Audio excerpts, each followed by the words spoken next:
Hey guys, this is a story time of true story, by the way, my friend's mom. Her name is Vicky, and yes, I do have permission to tell this story. So this is her story of when she worked as a caregiver and she was walking home at nighttime. Her shift ended at 11:30 p.m. and how she was chased down by a man. She was followed and then she had to run for her life. And this is the story. So if you're interested, here we go. And I will be also brushing her hair. So yeah, here's the story. So this was back in the 80s, so there was no cell phones. She did not have a house phone as well, and she didn't have kids yet. It was just her and her husband. And her husband sometimes will pick her up, but usually he will let her know if he was. And when that didn't happen, she had a really good friend at the facility, at the place she worked at, and she would normally give her a ride when that wasn't the case, when her husband, didn't pick her up. But this day, what happened was her friend didn't work and her husband wasn't going to be picking her up. Now, here's the thing. This was nothing new. Sometimes she did have to walk home. It wasn't a big deal for her because most of the walk, it's on the main road. And eventually she turns down the street, which leads to her neighborhood area, right? And she's home. So it's more like a 16-minute walk around there, according to her. So Vicky, her shift ended at 11:30 p.m. She clocked out. She's on her way home. Eventually, she turns onto this main street, right? And when that happened, she starts to hear footsteps behind her. So she starts to hear footsteps behind her.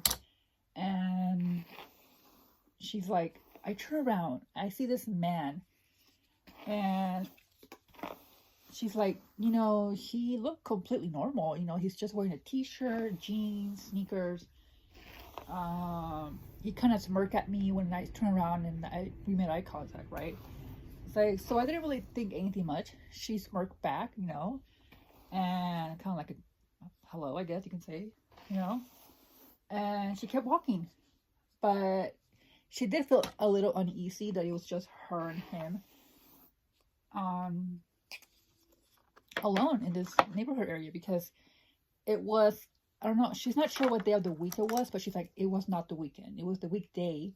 So people, sleep early because they have to work the next day or they have to take the kids to school. So there was like no one outside. And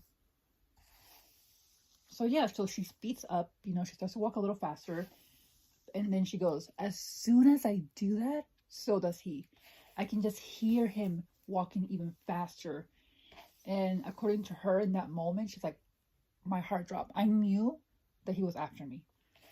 So she's like, I started contemplating, like, do I wait to start running when I'm like really close to my house? Or what do I do? But here's the thing, my friend's mom, Vicky, she's like a very petite lady. So she said, I knew that he was eventually going to catch up to her, She's like, I knew he was eventually going to catch up to me, right? So she's like, I just decided to start running. And then she's like, as soon as I did that, so did he. He started running after me. Like, I can just hear the fast footsteps behind me. And she's like, I'm just praying, like, oh my God, like, God, please let me run faster. Like, please let me make it home safely, So she's running and running. And she's like, without even contemplating it, without even thinking it, she sees this house. And, she's like in a backyard. She's like, I go into this house. I go into their backyard. She's like, I don't know if I was like, trying to ask for help or trying to hide. She's like, I had no plan. I was just trying to get away from this man, and so she gets into this backyard. And keep in mind that she is a little ahead of him. Not by much, but she is. So she goes into this backyard and there's like a playhouse, right? Like a kid's playhouse, like, those playhouses where the kids go inside and it's like their own little house. And I think some of them have like a little kitchen area, or it's like a playhouse, you know, like a little mini playhouse for like toddlers. So she goes inside this playhouse and she's like, I go in there, I just crawl into a ball and I'm like panting. She's like, oh my God, I can just hear myself like, you know, breathing hard and my heart's like pumping so fast. She's like, I'm trying to control my breathing because eventually I hear this guy come into the backyard and I can hear him also out of breath and like pacing around, you know, like I guess he was like looking for her, I'm assuming. And she's like, how could you not? Like, this is what really saved her life, according to her. She's like, in the distance, she hears a car approaching and she hears like the music getting closer because the car had loud music. And she hears the music getting closer. So she's aware that this car is coming closer. And she's like, I don't know. She's like, I think God helped me that day, she said, because that car ended up parking in the driveway of this house. So whoever that was, they probably lived there, right? So she hears the car pull in the driveway and this guy, she's like, I can, because she didn't have her eyes on him. She knew she was there because she could hear him, right? She could hear him breathing. She could hear him walking around. She's like, I just hear this guy jump the fence. She's like, so I guess there was a fence back there and I'm assuming he probably jumped into another backyard or, you know, I don't know the exact layout of the neighborhood. But she said he jumps the fence and I just hear him take off running. And so she's like, I hear like the car door open. I hear, you know, people talking. It sounded like there were young people, like maybe like young adults or teenagers getting off the car and talking. And I guess eventually they went inside the house. Now, she said, I didn't run out then because she was scared the guy was going to, you know her location. And so she waited a little bit. And then when she, I guess, thought it was safe to come out, she did. And so, according to her, she takes off running back home. She's like, oh my God, like the whole time I thought that he was going to come out of somewhere, some corner and was going to grab me. And she's like running. And she manages to make it home. And when she opens the door, her husband, you know, wakes up because she's always like very quiet. She said, I'm always very quiet when I get home because I know he has to wake up really early. And so this time I like slammed the door. He wakes up and he looks at me.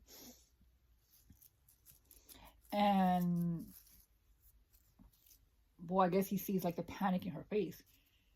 And like, I guess in that moment, just really quickly, she's just like, there's someone chasing me, you know, there's someone chasing me, someone trying to grab me. And so he's like, my husband is so defensive. Like, he's very overprotective. He's, according to her, he did not even bother putting his shoes on. He just runs out the door. And I guess, trying to find this person, you know. I don't know how long he was looking for him. But eventually, he comes back.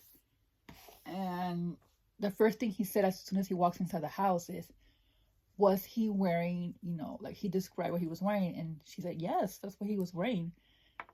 She's like, why? What happened? Like, she was scared that maybe he might have, like, you know, beat him up or something, right? So, but he didn't. He said, I saw a guy hunching down, scratches. I saw a guy hunching down and, you know, and as soon as he saw me, he takes off running.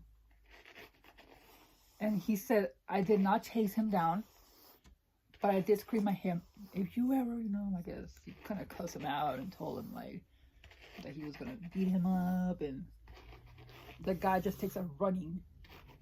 But isn't that crazy how this man linger around? Like, I don't know what was going through the guy's head. Like, was he like waiting for her because maybe he thought she was still hiding? I have no idea. I mean, he did jump a fence, you know? So it's just crazy to think that, you know, he was hiding.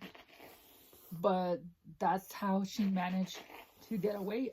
And she believes that if it wasn't for that car, eventually he was gonna figure out that she was hiding inside the, you know, the, I was gonna say dollhouse, the playhouse, right? So yeah, that's her story of how she survived this incident. You know, like, I definitely have my share of scary stories, but when she, you know, with Vicky shared this story with me, I was like, oh my god, like, you know, it's crazy how, like, when she told me, I was like, you know, you were meant to go into that backyard, because that car, whoever those people were, have no idea, but they saved your life. And by the way, after this incident, she didn't turn it into like this bad memory, I guess you can say, or like a trauma. Sorry, my dog's barking. But she said, I think this made me stronger. You know what happened? She got her license. She didn't know how to drive, you guys.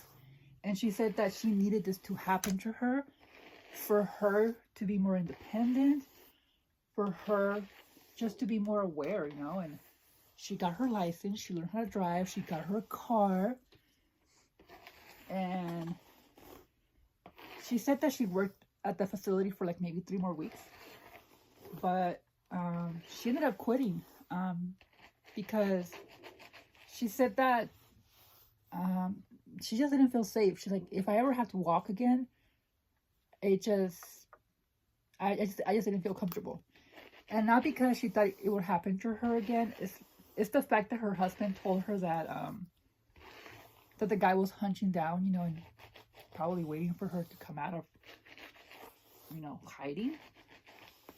That's where she's like, no, I feel like I wouldn't be surprised if this guy, you know, because she was wearing her, I probably should have mentioned this in the beginning, they have like a uniform, okay? And so she just said that she was scared that this guy was going to go back out there, you know, around that time and somehow look for her or be around the area. And, you know, so yeah, she was just like, nope, you know, I'm not giving this guy another opportunity.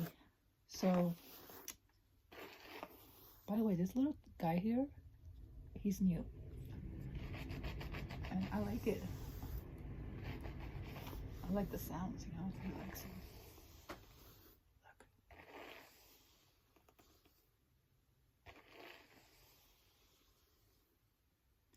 But yeah, this is the story time of how my friend's mom got away from this person. So, yep. I have so many stories, and I think it's just from the way that I grew up. And I also know a lot of people, so I have a big family and friends, and, you know, yeah. So this is one of the stories, and I'll probably be posting more very, very soon.